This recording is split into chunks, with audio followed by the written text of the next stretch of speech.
বাংলাদেশের কুমিল্লা জেলার মুরাদনগরে রাতে দরজা ভেঙে ঘরে ঢুকে হিন্দু মহিলাকে শারীরিক নির্যাতনের যে ঘটনা ঘটেছে তাতে শোরগোল পড়ে গিয়েছে। জানা গিয়েছে অভিযুক্ত জয়নাল মোল্লা দীর্ঘদিন ধরে হজ করতে গিয়েছিলেন।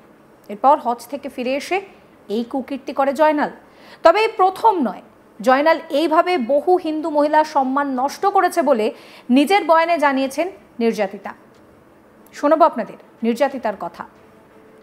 সে আমাদের একটা জামালা নিয়ে ওর কাছে আমরা গেছি, জয়নাল মোল্লার কাছে।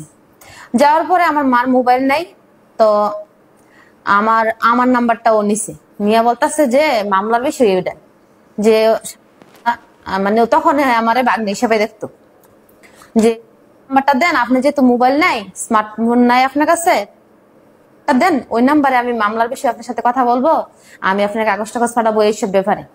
তখন আস্তে আস্তে আমার লোক ফেসবুকে অ্যাড হইছে, আমার বড় ভাই বর্দা, ও আমার না করছে যে ওর সাথে কি লেগে অ্যাড হইছো তুমি, আমার অনেকেই আরো বলছে। তা আমি বলছি যে জামালাটার বিষয়ে ওর লোকে অ্যাড হইছি, অন্য কিছুই না। তখন আমি বিশ্বাস করছি না ও যে এত খারাপ। আমার ভাইয়ের তখনই আমার সাবধান করছে। তখন আস্তে ধীরে ও আমার মেসেজ লেখে, এটা অনেক কিছু লেখে, ছবি দেয়, এটা আমি তখনও গুরুত্ব ভাবে নিছি না। আমি আমার মারে কই যে মা এগুলা কি, এবার তো আমার ছবি দেয়, এটা অনেক মেসেজ করে, সুন্দর সুন্দর মেসেজ লেখে। তখন ও মা বলতেছে আমার একদিন যে হ্যাঁ কিন্তু খারাপ লোক, হ্যাঁ থেকে তুমি আস্তে আস্তে সরে দাও, মেসেজও করো না, তো এত ফোনও দিও না, হ্যাঁ খারাপ মানুষ। যে আমি বলতেছি যে মা আমি যদি আমি বলি যে আপনার সাথে আমি আর কথা বলবো না, এগুলো দিয়ে দেন না, বললেই হ্যাঁ আমার গালিগালাজ করে, ও মানে নোংরা কথা বলে বাড়িতে এসে হাজির হয়ে যাবে। তুমি তো দেখো এটা না একটা বাহানা দিয়ে আমরা বাড়িতে এসে পড়ি, তুমি তো জানো না। তো মা বলতেছে ঠিক আছে এখন ধৈর্য ধর, এখন কিছু বলিস না, তে খারাপ লোক, আমি তো তোর আগেই বলছিলাম। এরপর এগুলা বলতে বলতে হঠাৎ একদিন বিদেশ চলে গেছে হজ করতে, হজ নাকি করবো। তো হজ করতে গেছে, তখন আমার মা বলতেছে যে এখন মকা আছে, তুই তার ব্লক দিয়ে দে, তে খারাপ মানুষ, তে যখন 2-3 মাসের লেগে হজ করতে গেছে, এখন ব্লক দিয়ে দিলে এখন আর তে কিছু করতে পারবো না।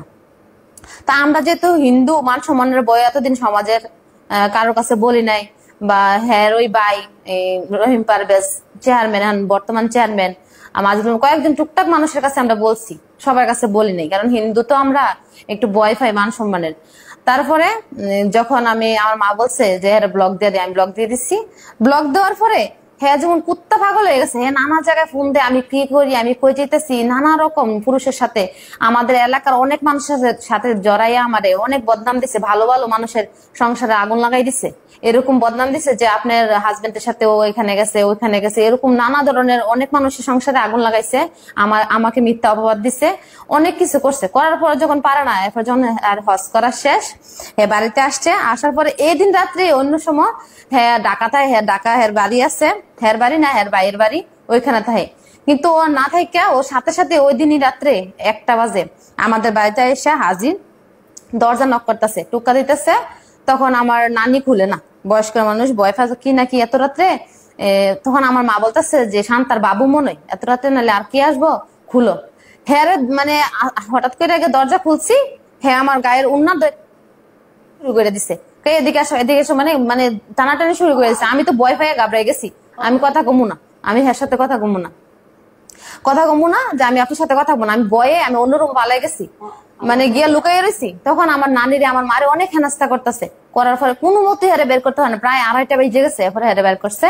হ্যাঁ পরের দিন আসে, পরের দিন বিকালে আসছে, মানে প্রত্যেক দিন আসা শুরু করছে। না পাইরে আমার মা চেয়ারম্যানের কাছে গেছে, হ্যাঁ চাচাতো ভাই রহিম পারভেজ, ওনার কাছে গেছে। হ্যাঁ বলতেছি, এবার যাওয়ার পরে রহিম পারভেজের কাছে গেছে, উনি বলতেছে যে কি বিষয় নিয়ে তোমার, কি বিষয় নিয়ে ডিস্টার্ব করে আমাকে, এমন এমন কথা, তাহলে তোমাদের থেকে যদি টাকা পানাও, টাকাটা দিয়ে দেওয়া যাইবো না। তো উনি 1 সপ্তাহের ভিতরে আমাদের থেকে সবগুলা টাকা নিছে। হ্যাঁ 2 দিন পরে দিয়ে দিছি, উনি ডেট দিছে 1 সপ্তাহ, কথা আসলে 6 মাস পরে দিব, এটা কিস্তি হিসাবে আনছি ফ্রিজটা, এখন নিচে দিয়ে দিয়েছে। তারপর হ্যাঁ আসা বন্ধ না, হ্যাঁ রাত দিন আমার এইভাবে ডিস্টার্ব করতেছে, অনেক রকম অপবাদ দেওয়ার চেষ্টা করতেছে, হ্যাঁ বন্ধ না। হ্যাঁ এমন একটা খারাপ মানুষ, হ্যাঁ বাজে নেশা করে, মানে কোনো ইয়ে নাই যে বাকি নাই, গ্রামের সব এলাকার মানুষ হ্যাঁ বয়ে কিছু বলতে পারে না। এমন অনেক মেয়ের নষ্ট করছে। আমাদের এই হিন্দু সমাজে একটা মেয়ে আছে, হ্যাঁ বাবার নাম, এই মেয়েটার এইভাবে উত্তক্ত করছে, আরো আছে অনেকগুলা মেয়ে, হেরারও এইভাবে ডিস্টার্ব করে গ্রাম ছাড়া করছে, অনেকে গেছে ইন্ডিয়া, এভাবে হ্যাঁ বয়স কমে 60, হ্যাঁ বিয়ে করে না, হ্যাঁ মেয়েদেরকে নষ্ট করার দান্দা হ্যাঁ এসব করে, হ্যাঁ এত খারাপ মানুষ, মানে বলার মতো না। তারপরে হ্যাঁ ভালো ভালো মানুষের সাথে জড়াই আমার বদনাম করছে, হ্যাঁ বিচার আল্লাহ করে না। তো আমি আমার একটাই অনুরোধ, আমি এতদিন অনেক সহ্য করছি, সহ্যের সীমা ও পরশুদিন শুক্রবার রাত্রে সহ্যের সীমা বের করে লেছে। গ্রামের হ্যাঁ 20-25 জন হইব, এর সাথে আসিল অনেক মানুষ আসিল, আমি সবাইকে চিনি। ও নিয়ে আমাদের বাড়ির আশেপাশে গেটের সামনে সামনে হামলা দিছে, আমরা কিছুই জানি না, আমরা ঘুমা, আমাদের ঘরে নাকি পুরুষ লোক আছে।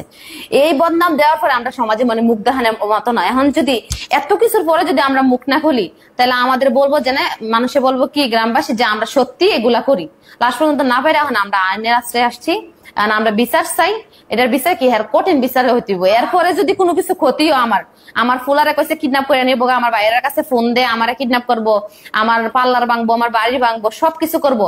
যদি এরপরে কোনো কিছু হয়, এর লেগে দাঁড়িয়ে থাকবো জয়নাল মোল্লা, বিএনপির নেতা জয়নাল মোল্লা, আর কেউ না। এর পিছিয়ে আরো অনেক মানুষ আছে, হেরই নাম কইলাম কারণ হেরা সরাসরি আসে নাই, হে আসছে তার লেগে হের নাম বলছি। যদি কোনো প্রকারে ক্ষতি হয় তার লাগে দাঁড়িয়ে থাকবো জয়নাল মোল্লা। আমার এতটুকুই অনুরোধ সবার কাছে, আমি যেন বিচার পাই। শুনলেন কি বিস্ফোরক অভিযোগ করছেন নির্যাতিতা।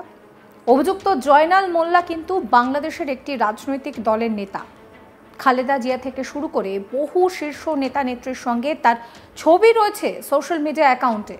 তবে রাজনৈতিক প্রভাব থাকায় প্রতিবারই অপরাধ করার পরেও সে ছাড় পেয়ে গিয়েছে। এমনকি প্রতি ক্ষেত্রে আবার থানায় অভিযোগ দায়ের পর্যন্ত হয়নি। প্রসঙ্গত বৃহস্পতিবার 26শে জুন ঘটনাটি ঘটে স্থানীয় সময় রাত 10টা নাগাদ রামচন্দ্রপুর দক্ষিণ ইউনিয়নে। সেখানে এই ঘটনাকে কেন্দ্র করে রীতিমতন শোরগোল পড়ে গিয়েছে। এই ঘটনার পর নির্যাতিতা নিজেই মুরাদনগর থানায় অভিযোগ দায়ের করেন। এই খবর লেখা পর্যন্ত অভিযুক্তের খোঁজ পাওয়া যায়নি। তার সন্ধানে তল্লাশি অভিযান জারি রেখেছে পুলিশ। অভিযোগে নির্যাতিতা জানিয়েছেন 15 দিন আগে স্বামীর বাড়ি থেকে বাবার বাড়িতে বেড়াতে আসেন নির্যাতিতা। অভিযোগ ঘটনার রাতে ফজর আলী নামে অভিযুক্ত বিএনপি নেতা ঘরের বাইরে এসে দরজা খুলতে বলে। নির্যাতিতা রাজি না হলে শেষ পর্যন্ত দরজা ভেঙে ভিতরে ঢুকে শারীরিক নির্যাতন চালায় ওই মহিলার ওপর।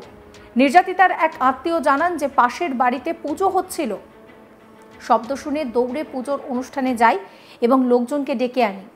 পরে সবাই ঘটনাস্থলে গিয়ে দেখি দরজা ভাঙা, ঘরের মধ্যে অসুস্থ অবস্থায় মহিলা পড়ে রয়েছেন। এরপর তাকে উদ্ধার করা হয়। আরেক স্থানীয় বাসিন্দা জানাচ্ছেন যে চিৎকার শুনে গিয়ে দেখছি দরজা ভাঙা, ঘরে ঢুকে দেখি যে এই ধরনের কুকীর্তি করা হচ্ছে, আর সেই সময় এই নেতাকে হাতে নাতে ধরে ফেলি। নির্যাতিতার আর এক আত্মীয় বলছেন যে আমাদের পরিবারের অন্যান্য সদস্যদের সঙ্গে যদি এমনটা হয় তাহলে কি হবে, আমরা সবাই আতঙ্কে আছি, এর দ্রুত বিচার চাই। অভিযুক্ত নেতার বিরুদ্ধে কিন্তু এর আগেও বিভিন্ন ধরনের অপকর্মের অভিযোগ রয়েছে বলে জানিয়েছেন স্থানীয় বাসিন্দারা। সমস্ত খবরের আপডেটের জন্য আপনাদের নজর থাকুক আজ তাক বাংলায়। চ্যানেলটিকে সাবস্ক্রাইব করবেন, নোটিফিকেশন পেতে বেল আইকনে ক্লিক করবেন, ফলো করতে ভুলবেন না আজ তাক বাংলার হোয়াটসঅ্যাপ চ্যানেলও।